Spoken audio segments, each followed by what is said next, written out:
बड़का किताब मांगे छोटका सियाही, बुधनी सयान भइल साड़ी एगो चाही। अरे रमरतिया के अचरा, रमरतिया के अचरा उघार हो गई। लेगो रोटी खातिर लइकन मेहमान हो गईल। अरे मनमतिया के कैसे डोलिया सजाई, मनमतिया के कैसे डोलिया सजाई। के करी दुआरिया पे अरे मथवा झुकाई।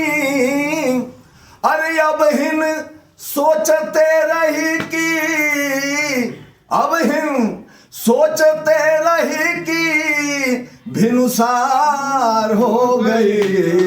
लेगो रोटी खातिर लइकन मेहमान हो गईल। खेत बारी बिक गईल, खाली खरिहान बा। खेत बारी बिक गईल, खाली खरिहान बा। मड़ई में पानी चुए आइल तूफान बा। अरे बेचुआ घर छोड़ भागल, बेचुआ घर छोड़ भागल तकरार हो गई।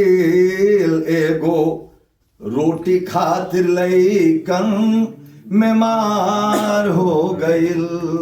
सगरी जिंदगानिया बेकार हो गई। एगो रोटी खातिर लइकन मेहमान हो गईल।